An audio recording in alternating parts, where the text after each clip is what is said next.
Bismillahirrahmanirrahim. Alhamdulillahi Rabbil alamin. Nahmaduhu wa nusalli ala rasuluhul karim. Amma ba'd. Жараткан улуу Халик зат болгон Аллаху субханаху ва таалага чексиз шүгүрлөрүбүз, пайгамбарыбыз Мухаммад Мустафа саллаллаху алейхи ва салламга, ар бир момун мусулмандын, муъминайы муслималардын, жалпы эли журтубуздун айткан саламдары, салаваттары жеткен болсун.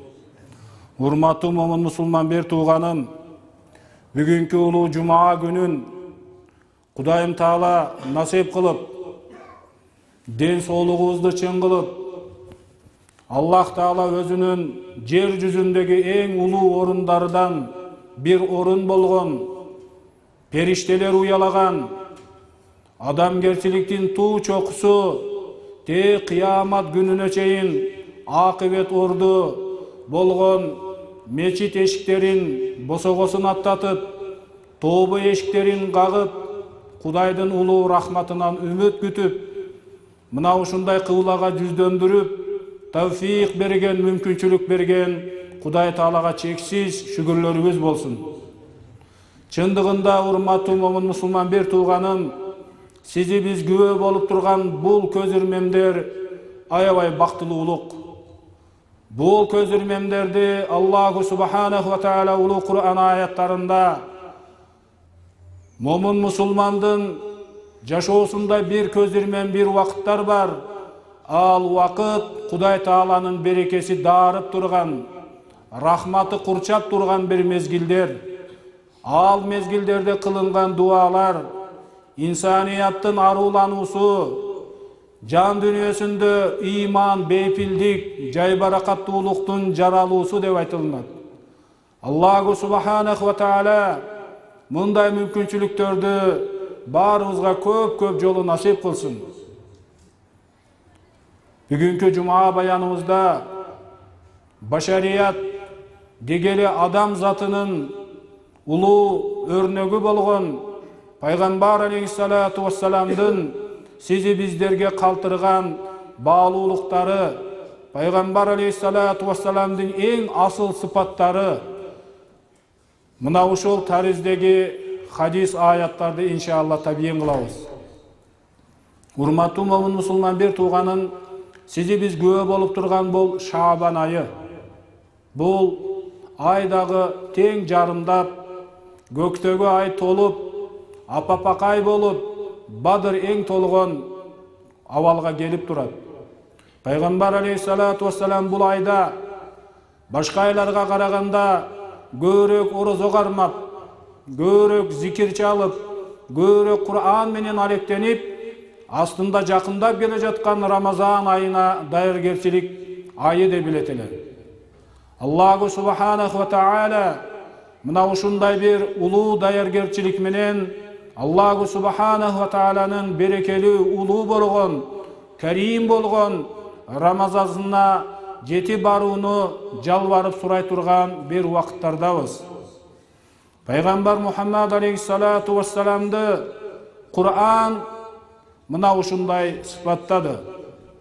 Бул ар бир момун мусулмандын жүрөгүндө бактылуулуктун, кубанычтын бир нурун чачып, ушундай бир жалпы пайгамбарлар үммөт болуу арзуусуну арзуу кылган, пайгамбарлардын үмүтү болгон үммөттүк бакытты насип кылган Аллаху субханаху ва таалага биз көптөгөн бир шүгүрлөрдү айтып, пайгамбар алейхиссалату вассаламга салаваттарыбызды көбөйтүрө турган, пайгамбар алейхиссалату вассаламдын жашоосу менен, анын кулк мүнөз сыйраты менен терең тааныша турган бир айларда турабыз.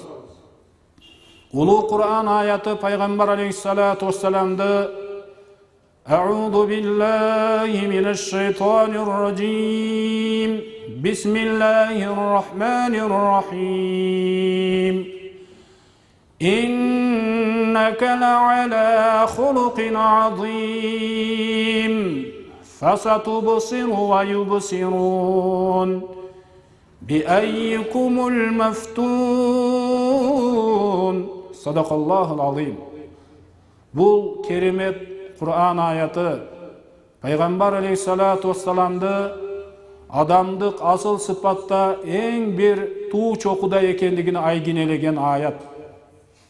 Адам баласы жер шарының қайсы бір бурчунда, қайсы бір жерінде, қайсы бір елдің içinde жашашынан каттуу бір таризде анын кулк мүнөзү, адеп ахлагы, адамдық асыл сыпаты ең бийик болуусуну үгүттөгөн аят. Аллаху субханаху ва таала Пайгамбар алейхиссалату вассаламды чындыгында менин пайгамбарым жана бендем Мухаммад алейхиссалам сиз эң бир улуу кулк мүнөздүн үстүндөсүз деп мактады. Себеби Пайгамбар алейхиссалату вассаламды Мекке мушриктери ал авадан сүйлөөчү, мажнун болуп калган, мафтун болуп калган деп мына ушундай күнөөлөгөндөн соң бүтүн аламдардын жаратуучусу болгон Аллах Таала те кыямат күнүнө чейин ар бир момун мусулмандын тилинде окула турган Кур'ан аяттарында мактады. Демек, бул аяттан ишара ар бир адам баласы жашоосунда көңүл бура турган бир зарыл жумуштардан бир жумуш ал өзүнүн адамдык асыл сыпаттарын калыптандыруу менен күрөшүү. Күнүнө жакшы кулк мүнөз ээси болуу, айлана чөйрөдөгү болуп жаткан кубулуштарга шүгүр келтирүү менен жана ой жүгүртүү менен, акыл калчоо менен жаратканга жакын болууга умтулуу аяттарын камтыган. Демек, адам баласы адеп ахлакта, адамдык барк менен наркта улуулаган сайын жараткандын жакын пенделеринин катарында болуштугу күмөнсүз. Себеби Кур'ан аяттары Estağzu billah fadkhuli fi ibadi vadkhuli cenneti Fajr surесинин акыркы аяттарында Allahu subhanahu wa ta'ala özünün bактылуу пенделерине менин пенделеримдин катарына киргин. Дүнүйө жашоосунда жана акырет жашоосунда бакыт нематын тапкан, бактылуулукту тапкан пенделеримдин катарына киргин деп Кудай Таала кыямат күнүндө өзүнүн салих пенделерине үн катып нида кылат. Ал чакырык, ал нида эң бактылуулуктун кушкабарын чакырткан, дүнүйө жана акырет бактылуулугун кушкабарын жарыялаган бактылуулук. Фадхули дженнети, мына эми сен менин чыныгы пендем болдуң, жаратуучуңду таныдың, эми менин бейишиме киргин деген чакырык. Субханаллах. Эми Пайгамбар алейхиссалату вассаламдын жашоодогу болгон ар бир тараптуу анын ымыркай кезинен жарык дүнүйөгө келүүсү бүтүн ааламдарга рахмат, бүтүн ааламдарга боорукерчилик, ырашкерчилик, мээримдүүлүктүн жылуу нурларын чачпадыбы? Пайгамбар алейхиссалату вассалам бул дүнүйөгө келиштигин уламалар мына ушундай кабарлайт. Ал кургакчыл жыл болду. Жан жаныбар, мал чарба кыйрады. Төөлөр, төрт түлүктүн баары буттары айланып, мына ушундай ооруга чалдыкты. Мекке элинде аялдар ара төрөсү көбөйдү. Дарактарга оору жабышты. Кургакчылык, жадып мына ушундай куну учкан кез болду. Бирок Расулуллах алейхиссалату вассалам ааламга келиши менен Меккенин талаалары жашылдана баштады. Кудай Таала субханаху ва таала көктөн жамгыр берип, бак даракка мөмө байлап, жан жаныбарлар мына ушундай эт алып, талаалар жашылданып, молчулуктун, токчулуктун bir жишаны байкала баштады. Пайгамбар алейхиссалату вассалам жарык дүнүйөгө келүүсү менен бүтүн ааламдарга адамгерчиликтин туу чокусу болгон асыл сыпаттарды даңазалап келгендиги ачык чыгат. Себеби аялам асман аалабында Мухаммад алейхиссалату вассаламдын жылдызы жанды. Аллаху субханаху ва таала дүнүйөгө кут береке берди. Жарык ааламга алып келген апалары мен уулум Мухаммад боюмда бар кезде кош бойлуу аялдар көрө турган оорчулукту сезбедим. Балким ал бир алган демим рахаттануу менен мына ушундай өтүп жатты. Алсыздануу, чарчоо деген нерселерди туйбагандыгыны Пайгамбар алейхиссалату вассаламдын апалары өзү риваят кылып айтып берет. Ал эми урматтуу момун мусулман бир тууганым, Пайгамбар алейхиссалату вассалам бой жетип, бой тартып, табияттын койнунда болду. Эл катары жупуну, элдердин коюн кайтарды. Кең талааларда көз кыйруучу жетпеген мейкиндиктерге көз чабып, чабытын жиберип, бул ааламдын жаратуусуз жөнүндө терең ойго батты. Жана мал чарба менен алектенип, андагы тазалыкты, табияттын таза пакиза айлана чөйрөсүнүн ичинде бойго жетти. Жана Мекке талааларынын өскөн карага сымал өсүмдүктөрүн кайсыл мезгилде бушат, кайсыл мезгилде кайсыл жайыт от болот, мына ушулардын баарысыны табият менен эриш аркак жашоо кечирди. Суу жетпей калган дарактарга суу чыгарып, ага камкордук кылды. Мал жаныбар менен бүтүн бир айлана чөйрө жашыл табият менен ар иреттүү мамиле кылгандыгыны, ошол эле жанаша өскөн дарактар Пайгамбар алейхиссалату вассаламга аманат рисаласы жүктөлгөн кезде курма дарагы жайынан жылып, Пайгамбарыбызга салават айтып келгендиги, Пайгамбар алейхиссалату вассалам ага сөйөнүп кутба айткандыгы, качан ал дарактан алыстаганда жаш баладай ыйлагандыгы жөнүндөгү хадистерди баарыбыздын кулагыбыз уккан, машаалла. Бул демек табият менен таттуу мамиледе, анын бир куму, бир ташы дагы Кудай Тааланын жараткан бир маклугу катарында ага инсандык туура мамиле менен болуусуну Расулуллах алейхиссалату вассалам сизи биздерге үлгү иретинде көрсөтө алды. Урматтуу момун мусулман бир тууганым, эми Пайгамбар алейхиссалам үй бүлө күткөндө кандай ата болду? Үй бүлөнүн кожоюну жана жоопкерчилиги, анын милдетин таккан адам кандай болуусу керек экендигини Пайгамбар алейхиссалату вассалам өзүнүн жашоосунда көрсөтө алды.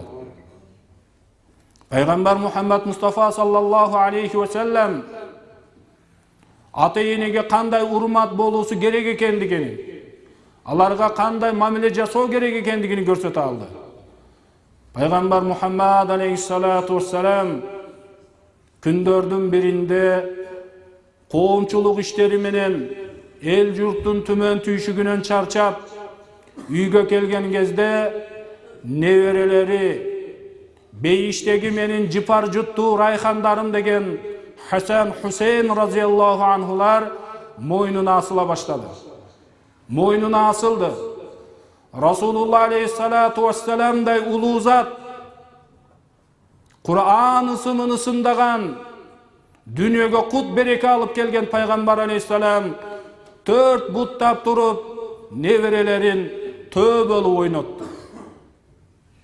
Не'мал жамал жамалукума, силердин төңөр кандай дагы сонун жаны бар, силерди жыгытпайт. Жана силер кандай дагы сонун чабендесиңер деп неберелерин мына ушундай алкап жалкап, төрт буттап тизелеп, аларды үйүнүн ичинде мээримге бөлөдү. Урматтуу момун мусулман бир тууганым, алардын мына ушундай таалим таризде мээрим берүүсүндө ата энеге кайрадан кайрымдуу болуп, алардын ырайымынын жүрөктөн жүрөккө мээримдин өтүшүнүн бир сабагы эле. Расул алейхиссалам чарчап келдим деп каш кабагын үйбөдү, балким ошолордун балалык тунук сезимине, балалык бактылуулугунун көркүнө чыгарып берди. Күндөр өтүп,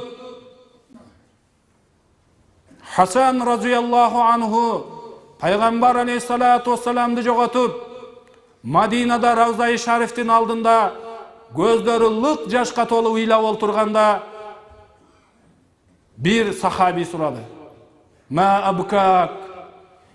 Эмне болду? Сизди эмне ыйлатты? Сизди эмне капа кылды? Сиз эмнеге кайгыга чөмүлдүңүз?" Расулулланын бейиштеги райхандары: "Сиздин ай чырайлуу жүзүңүздө эмне үчүн көз жаш жаят?" dedi. Мен атамдын, чоң атамдын кабырынын башында отурам. Кыблага жүздөнүп коюлган жүзүнө бет маңдай отурам. Кудай Таала менин бабам, атамдын, чоң атамдын жүзүмө туш болуп, мени дагы көрсөтүүсүн арзуу кыламын.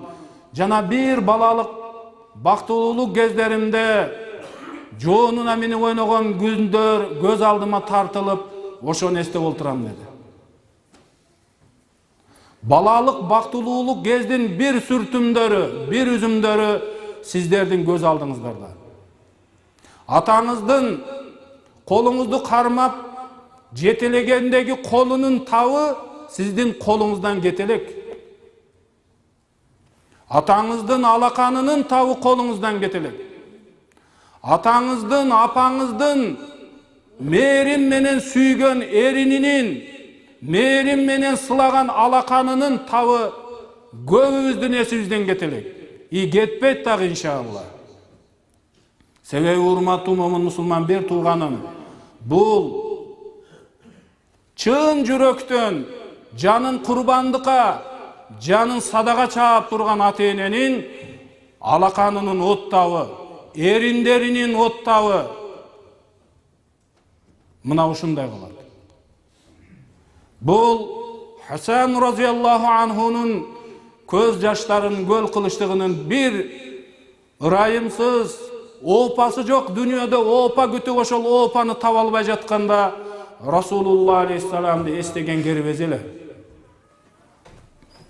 Урматтуу момун мусулман бир тууганым, Кур'ан аяттарында Расулулла алейхиссалату вассалам улууларга, ата энеге, кичүүлөргө коомчулукта кандай мамиле, адеп, үлгү көрсөтүүдү, баркты, наркты, салтты көрсөтүүнү сизи биздерге үйрөткөн.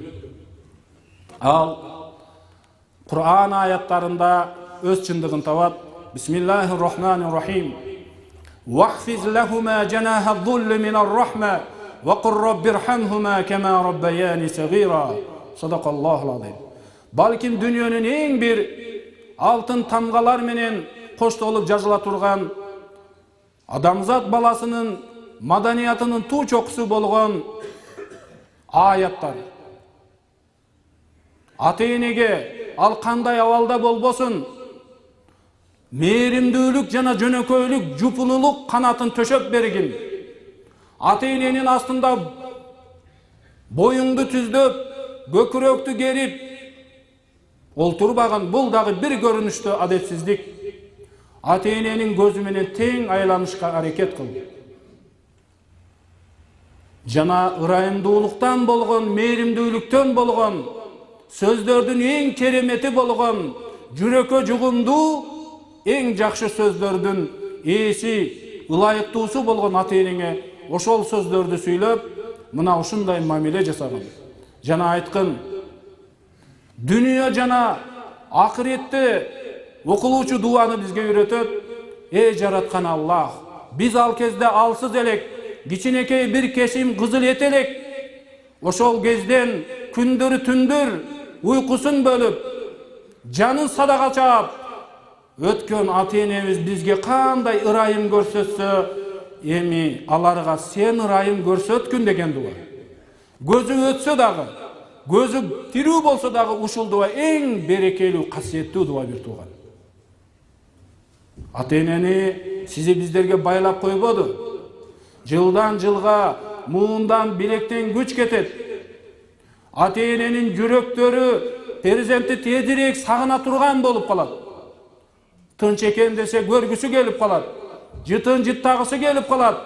Балким ал уул же кызы, балким неберелүү болгондур. Ата-эне үчүн ал дагы эле бала. Эми урматтуу момун мусулман бир тууганым, ушул аятка катарлаш келген Худ сүрөсүндө Нух алейхиссалам жер жүзүнү балекет каптап, тоофон каттагандагы бир аятка токтолобуз. Аллаху субханаху ва тааланын улуу пайгамбары Нух алейхиссалам кеме жасап жатканда периште келди, Жабраил алейхиссалам келди дагы, Нух кеме жасагын деди. Себеби жараткандын шүгүрчүлүгүн аткара албай калган элде мына ушундай Кудайдын берекеси качат. Кеме жасаштыкка буйурду, Нух алейхиссалам кеме жасашка киришти. Анын инженери болуп, көрсөтүүчүсү болуп Жабраил алейхиссалам турду. Ошондо кээ бир тоң моюн коомдо баш ийбеген, жараткандан алыстап качкан кээ бир коомдоштору келди дагы жүрөккө ызалануучу сөз айтты. Я Нух, Нух, асбахта наджаран бада ин кунта набия. Сен кече мен пайгамбармын деп жаттың эле, бүгүн балта тешеңди колуңа кармап, жыгач уста болуп калдыңбы деди. Эчтеке таппай калганда сөздөн жасалган найза сыяктуу жүрөктү оорутуучу сөздү айтты. Нух алейхиссаламдын башы шылкыйды. Мазлум болду. Бул күндөр өттү дагы, кыбланы кара туман басып, алгачкы нөшөрлүү жамгыр келди. Эл аябай кубанды. Жамгыр жаап жатат, бул жакшылык деди. Бирок бул жамгырдын басылар түрү көрүнбөдү дагы, асмандын түбү тешилген бир идиште жамгырдын нөшөрү токтобой койду. Качан жашап жаткан элдердин жашаган жери тизе барабар суу келгенде элдер ойлонууга мажбур болду. Бул берекеттин, пайдалуулуктун мугийсан болгон жамгыр эмес окшойт. Балким биз эми кутулуучу, куткарылуучу, нажатка чыгуучу коомдордон болуу үчүн Нухтун кемесини карап бүтүн эл боюн таштады. Суу көтөрүлүп келет, Кызылашка келди, Тизеге келди, андан өттү. Кемеге чыгуучуларга уруксат берилген ыймандуу коом гана чыгыш керек эле. Эвак чыгып болгон. Адам алейхиссаламдан кийин адам урпагын улаган экинчи дүнүйө суу каптоосуну бүгүн илим айгинелет. Илимий далилдерди жасайт. Жана Нух алейхиссаламдын Жудия тоолорунун үстүндө токтогон орундарын космостук изилдөөлөр менен табылгандыгын айтылат. Көздөр, сөз дагы жок, көздөр көздөргө тигилип, суу көтөрүлүп келет, кеме дагы суу көтөрүлгөн сайын бийиктейт. Бирок кемеге куткарылуучу ыйман кемесине чыкпай калган адамды балекет басып суу каптап келет. Ошонун ичинде Нух пайгамбар алейхиссаламдын баласы бар эле бир тууган. Нух алейхиссалам иркаб маана деди. Эй балам, биз менен кошо кемеге чык деди. Боордан бүткөн баланы суу каптап келатат. Бала сууду кечип, жок атакебай, мен мына бул тоого чыгып суудан куткарылып калам деди. Баланын оозунан жооп чыккандан кийин Кудай Таала лайса мин ахлик. Я Нух, Нух, бул сенин ахлиңден эмес деген жооп келди. Муфассирлер айтат бир туугандар. Ата айтканда кут болот ата деп кемеге чыкканда ыймандуулардын нажаатка чыккан коомдун кемесине чыгып илешет эле дейт. Атанын сөзүнү экиге бөлгөндүгү үчүн бале каптады дейт. Айтылган сөз ок, чыкпай койду, ата мен бул тоого чыгып куткарылып калам деди. Эми бүгүн дагы биздин инилерибиз, балдарыбыз айтышы мүмкүн. Ата, сиз жашаган доор башка эле.